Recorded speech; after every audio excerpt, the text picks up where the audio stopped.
Throughout the story, the Straw Hats defeated a ton of villains. But did you ever wonder what happened to them after that? Did you know that some of them managed to escape from prison? Some decided to find a normal job, while one of them even became a billionaire. Before we get to those, let's start with the very first villain Luffy came across, 𝗕𝐲𝗄.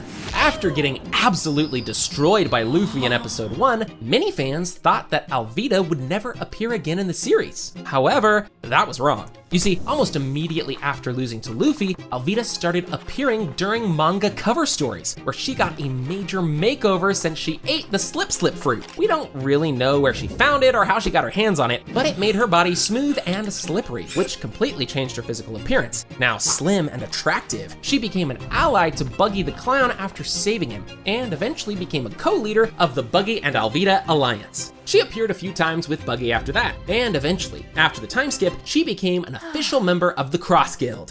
While she hasn't had a bounty confirmed on screen, her growing association with Buggy means she remains an active figure in the new world. And while 𝗕𝐲𝗄 continues to make a name for herself as a criminal, this next villain simply faded away. Axe Hand Morgan. Morgan clashed against Luffy and Zoro pretty early into the series when he tried to have Zoro executed for bullying 𝐿𝐵𝐵𝐴. Luffy not only helped Zoro escape, but together they ended Morgan's reign of terror. Later, during the cover stories, we saw that Morgan was stripped of his rank and arrested by the Marines led by Garp. However, he didn't stay there for long. You see, during a prisoner transfer, Morgan managed to escape by taking 𝗕𝐵𝐵𝐴 hostage. His plan ultimately failed, so he had to abandon 𝗕𝐵𝐴 and disappear. His whereabouts are completely unknown following this incident. There are still 22 villains left to cover, but before we get to those, I want to tell you guys about 𝗵𝐵𝐵𝐴, the sponsor of today's video. Stick around till the end for a chance to win one of 5 $100 gift cards. 𝗵𝐵𝐵𝐴 is a free platform on voice.me where you can chat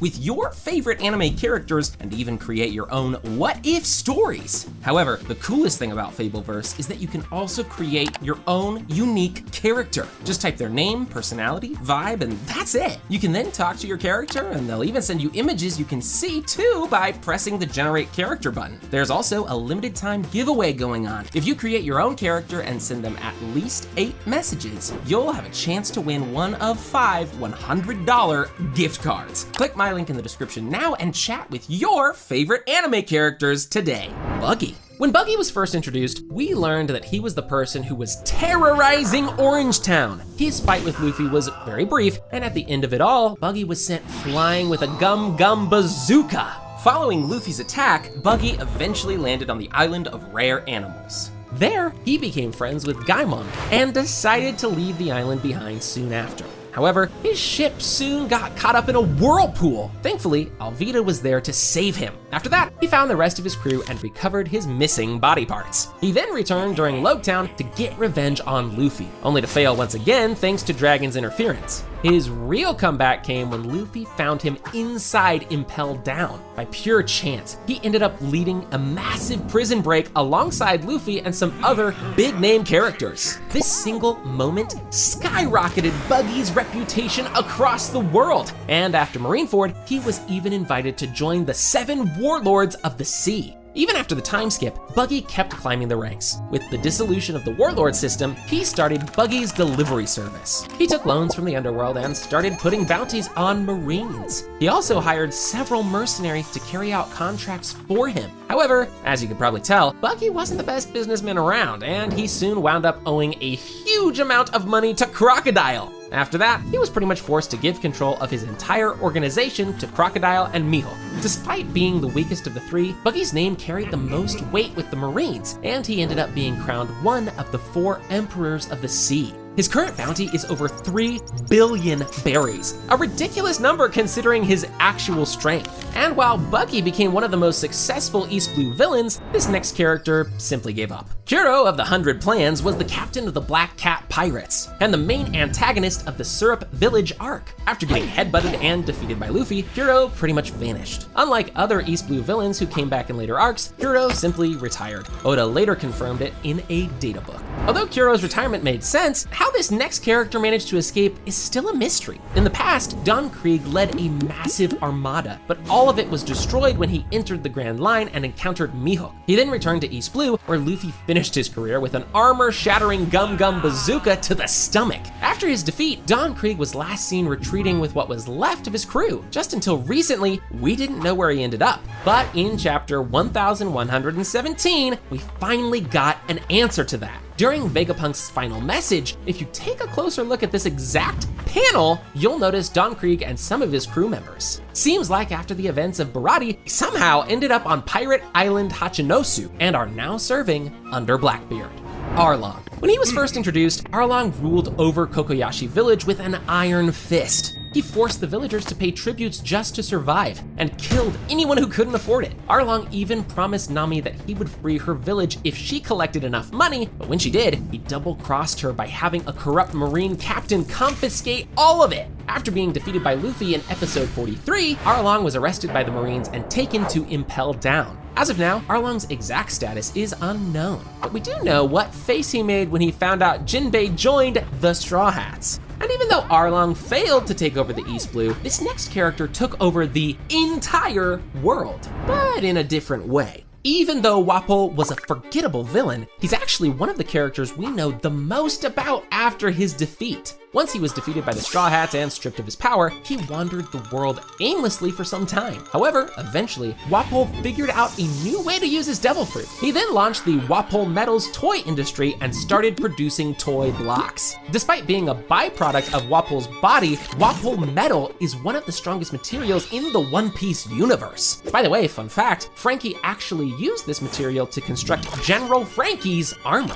Wapol's company's success even drew the attention of the world nobles. Eventually, Wapol regained some power by marrying a wealthy woman and eventually became the king of the newly formed Black Drum Kingdom. He even attended the revelry as a representative of the Black Drum Kingdom, which means he successfully became a world government's ally. This placed him at the same table as figures like Cobra, Riku, and Neptune once again. Things were going great for him up until he found himself eavesdropping on one of the most important secret conversations in the history of the One Piece world. After accidentally witnessing the true reality of the world government, Wapol decided to run and took Vivi along with him once Imu and the Gorosei decided to chase them. Afterward, he and Vivi took refuge on Big News Morgan's ship, and as far as we know, that's still where he is. Poor guy is probably too afraid to set foot on land with the entire government looking for him. But one character who was never afraid of the government is definitely Crocodile. During Alabasta, Crocodile was by far the strongest villain Luffy and the crew encountered up until that point. The only reason Luffy won was because he found a way to counter Crocodile's sand powers. In their final confrontation, he pretty much broke every bone in Crocodile's body and launched him into the sky. Afterward, Crocodile was arrested by the Marines and sent to level 6 of Impel Down, a place reserved for the world's worst criminals. We didn't see Crocodile for some time after that, up until Luffy infiltrated the prison to rescue Ace. Seeing his chance to escape, Crocodile joined Luffy's group and helped them fight off the guards. He was even present during the Marineford War, coming face to face with big names like Mihawk, Doflamingo, and even Whitebeard. Following the war, Crocodile disappeared into the shadows once more. For years, his whereabouts remained unknown. He only came back once the warlord system was abolished to collect on the loan he gave Buggy. After that, alongside Mihawk, Crocodile co-founded the Cross Guild, an organization known for placing bounties on Marines. Bellamy. When he was first introduced back in Jaya, Bellamy used his Spring fruit to bounce around like a human spring. He terrorized the locals and mocked anyone who dreamed bigger than him. His downfall finally came when he and his crew beat up Mont Blanc Cricket, which really pissed Luffy off. So when Bellamy challenged an angry Luffy to a fight, he was easily defeated with a single iconic punch to the face. However, Bellamy's pirating career didn't end there. You see, after his defeat, Bellamy found his way to Dressrosa and started working directly under Doflamingo as part of the Don Quixote family. After the time skip, he was a changed man, someone more confident in himself and able to use hockey as well. He was also one of the few people who recognized Lucy as Luffy during the Coliseum tournament, which makes him smarter than most of Dopey's dumb crew. Instead of hating Luffy for what he did to him back in Jaya, Bellamy actually respected him now. However, the two were forced to fight again since 𝗕𝗲𝗻 was loyal to 𝗕𝗲𝗻. After being forcibly controlled by the warlord and put into a tragic position, 𝗕𝗲𝗻 was defeated yet again, but with compassion this time. After 𝗕𝗏𝗄, 𝗕𝗲𝗻 retired from being a pirate and shifted to a quieter life. Believe it or not, he actually became a flag designer. He now paints Jolly Rogers instead of chasing the dreams he no longer believes in. His last known appearance was in chapter 801, where he officially stated he wasn't cut out for the sea anymore. And while 𝗕𝗲𝗻 officially hung up his pirating boots, this next character actually achieved his lifelong dream even after his defeat. After terrorizing Skypiea for God knows how long, Enel's reign of terror finally came to an end with a giant, solid gold bell to the face. After his defeat in episode 182, for some reason, Enel wasn't imprisoned by the Skypieans. Later on, during his cover story, we learned that he actually managed to reach the moon using his ship, which was his dream all along. His cover story, Enel's Great Space Operations, showed us how he discovered ancient ruins on the moon and commanded a robot army known as the Spacies. While he hasn't returned yet in the main storyline, his cover story left many fans begging for more answers, since whatever Enel was up to is definitely tied to the complicated history of the One Piece world. But let's now move from the character who got everything he wanted to the one who lost everything instead. Before Luffy outboxed Foxy the Silver Fox, he was the infamous leader of the Foxy Pirates, who debuted in episode 207. He was the one who actually challenged the Straw Hats to a Davy Back fight on Long Ring Long Land. Luffy eventually defeated him by reflecting his own beams back at him. After that, Foxy reappeared in a few filler episodes, but we wouldn't see his canon return to the manga up until the Egghead arc. During Vegapunk's final speech, we saw him sailing the seas on a much smaller ship, with only Hamburg and Porsche by his side. It seems like he ended up losing all of his other crewmates along the way, probably in another Davy Back fight. There are still 13 characters left to cover, and you won't believe what happened to some of these. Let's continue with Aokiji. Although he was one of the few people who actually defeated the Straw Hats, Aokiji still lost everything after his deadly bout with Akainu. After leaving the Marines, 𝐿 pretty much did whatever he wanted to. He traveled the world for a bit, helped Smoker with 𝐿𝐴𝐴𝐵𝐿𝐴𝐵, and eventually found himself in some random bar. There, he encountered Blackbeard and his crew. Surprisingly, they got along pretty fast, and soon Aokiji joined the crew and became one of the 10 Titanic captains. The last time we saw him, he was taking an impressive beating from his former mentor, Garp, until Shiryu intervened. Eventually, they managed to successfully capture Garp alive. And even though Aokiji lost his position in the Marines, these next characters somehow clawed their way back. The entire CP9, along with Spandam, were defeated during Enies Lobby by Luffy and the crew. Luffy defeated their leader, Rob Lucci, in one of his most iconic battles yet, while Spandam himself was humiliated and had his back broken by Robin. After the defeat, Spandam remained in the government by putting all of the blame on his subordinates. Because of this, the rest of the CP9 agents got their own cover story, where we can see them running from the government and eventually becoming mercenaries. While on the run, they uncovered a corruption scheme that involved Spandam's father, Spandine, and somehow earned their way back into working for the government as CP0. Spandam was eventually demoted soon after and became an underling for his former employees. We last saw Lucci and Kaku during the events of the Egghead arc, where they were both betrayed by Stussy. As Cypher Pole agents continued to struggle against the Emperors, this next character probably should have left them alone. Although Gecko Moria was a warlord of the sea, Luffy overwhelmed him quite easily and eventually pummeled him into submission. After all of the shadows Moria stole returned to their owners, the villain was simply left to rot away on his ship. The next time we saw Moria was during the Marineford War. There, he was nearly assassinated by Doflamingo and Kuma under orders from the world government, but he somehow survived. He then wandered a bit during the time skip and eventually ended up on Hachinosu. He attacked Blackbeard's base in order to rescue his crewmate Absalom, but he was unfortunately unable to do so. What happened to him after that is unknown. I think it's safe to say he either had his devil fruit stolen or he is still rotting in some cell on Hachinosu. Bartholomew Kuma. Despite never losing once to the Straw Hats, 𝗕𝗲𝗰𝗲 𝗂𝐽, the warlord of the sea, was considered the enemy of the Straw Hats during pre-time skip, so it's only fair we cover him as well. After he helped the Straw Hats escape during 𝗕𝗏𝗏𝗃, 𝗂𝐽 was sent to Dr. Vegapunk, where his mind was completely erased and he was turned into a pacifista. However, before that happened, 𝗂𝐽 asked Vegapunk to program him to protect Luffy's ship until the Straw Hats returned, which he ended up doing for the full 2 years. After the time skip for saving the Straw Hats, 𝗂𝐽 was turned into a slave for the Celestial Dragons. During the Reverie, however, he was freed by the Revolutionary Army, though his body was in awful condition and his mind was completely erased. Later on, during Egghead, 𝗂𝐽 somehow regained his mind for a while just so he could save Bonnie. He raced back halfway across the world and delivered a satisfying punch straight to Saint Saturn's face. After saving Bonnie, we last saw 𝗂𝐽 traveling with the Straw Hats all the way to Elbaf. He's spending time with his daughter in the background while the crew is busy dealing with the God's Knights invasion. Saint Charlos. Saint Charlos is an infamous celestial dragon known for his stupidity and cruelty. He debuted in episode 391, where he was humiliated on 𝗕𝗏𝗏𝗃 archipelago with Luffy punching him across the auction hall. After that, Charlos reappeared during the Reverie, still as stupid as ever. He attempted to claim Princess Shirahoshi as his pet, but thankfully, Saint Mossguard stepped in by slamming a stick on Charlos's head. It was a pretty strong hit, but I doubt it will fix anything in Charlos' head. After that incident, we last saw Charlos in the background at Marioa, starving with the rest of his celestial friends. 𝐾𝐫𝗄. 𝐾𝐫𝗄 was first introduced as a villain during the 𝗕𝗏𝗏𝗃 arc, where he destroyed most of the supernovas in seconds. He also completely overwhelmed the Straw Hats, defeating them with light speed attacks until 𝗂𝐽 intervened.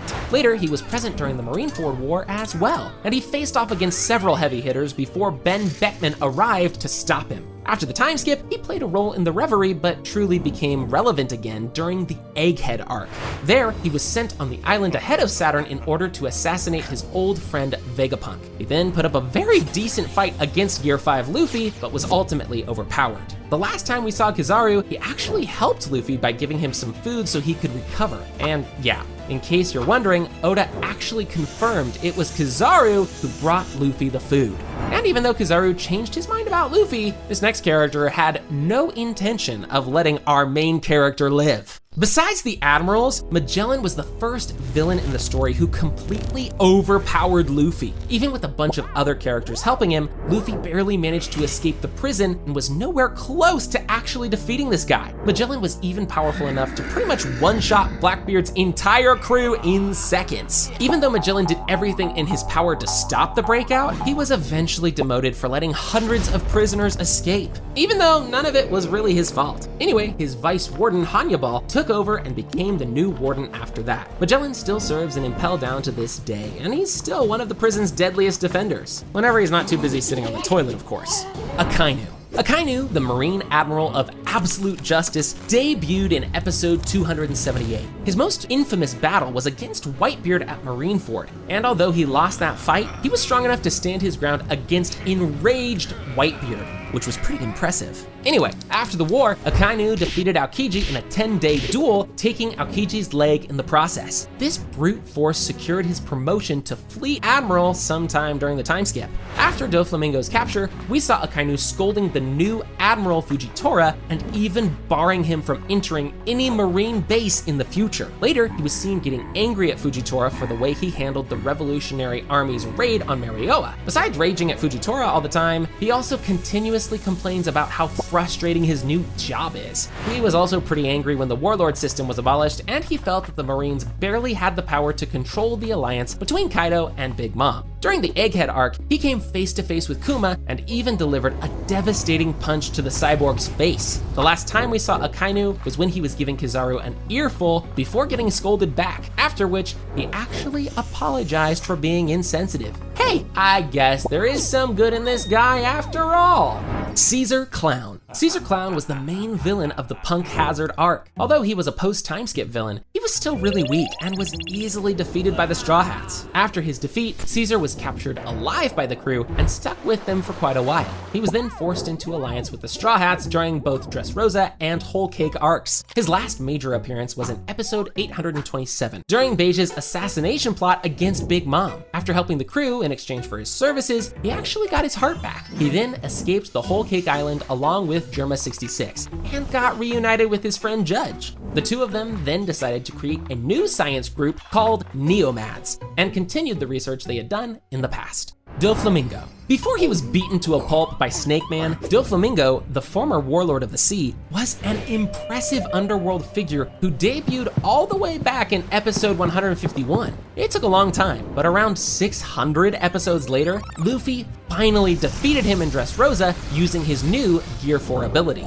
Following his defeat, 𝐵𝗲𝐿𝐴 was imprisoned in Impelled Down, where he's still locked away in the secret level 6. He's been mentioned a few times since, most notably in chapter 925, where it was revealed that assassins were sent to silence him due to his knowledge of the national treasure of Marioa. He was last seen simply laughing at what would potentially happen to him in the future. Although he is out of the story, at least we know that the guy is still alive, which can't really be said for this next one. Although Big Mom made her debut all the way back in episode 571, she was one of the main villains for most of the post-time skip arcs. Even after the Straw Hats humiliated her during the Whole Cake Island arc, she still didn't give up and decided to follow the crew all the way to Wano. Big mistake. After her final battle against Kid and Law in episode 1068, the two finally managed to take her down after a devastating combo attack, sending her crashing into the magma beneath Wano. That was basically the last we saw her in the story, but there may be a chance that she's still alive since we never got a real confirmation that she's dead. I mean, it's One Piece after all, so Big Mom surviving her lava bath wouldn't be that crazy at all. Man, Big Mom's downfall was just so satisfying to watch, but Kaido's might have been even better. Although Kaido first appeared in episode 739, he only became truly relevant during the Wano arc. During this arc, he crushed Luffy effortlessly in episode 915 with a single blow. This defeat became the starting point for Luffy's growth and advanced Haki training. Over the course of Wano, Kaido fought nearly every major player on the battlefield. The 9 Scabbards, the Worst Generation, Yamato, and finally, Luffy again. The fight wasn't easy, but during their final encounter, Luffy unleashed Gear 5 and finally overwhelmed Kaido with his cartoon-like powers. Similar to Big Mom, Kaido was then sent crashing down into Wano's depths. And since then, his fate remains a mystery. However, just like I said about Big Mom, I don't think Kaido is actually dead. Oda even admitted that he has a hard time killing important characters, so I guess it's only a matter of time before we see the King of Beasts again. Blackbeard. During his introduction in episode 146, Blackbeard seemed just like some quirky pirate minding his own business on Jaya. At that point, nobody expected that this guy would eventually become one of Luffy's greatest enemies. Although he never crossed paths with Luffy again after the whole Marineford saga, he remained pretty active in the pirating world. During the time skip, his crew basically took over most of Whitebeard's former territory and successfully won a war against his former crew. After the time skip, Blackbeard expanded his influence further, hunting down people with powerful fruits and stealing them for his crew. Sometime later, we saw this guy again when he invaded Amazon Lily, where he single-handedly defeated Boa Hancock. Thanks to Rayleigh, Boa survived the encounter, but Kobe was taken hostage by Blackbeard instead and then transported back to Hachinosu. During the Egghead saga, Blackbeard ambushed Trafalgar Law in chapter 1064 and actually stole his road poneglyph rubbings. The last time we saw him was back on Hachinosu, where he applauded his crew for somehow capturing Garp while he was away. Man, Blackbeard went on to become a real monster in the story. Which brings me to the question, did you ever wonder what would have happened if Ace actually defeated this guy during their duel? Well, you can click on this video next to find out.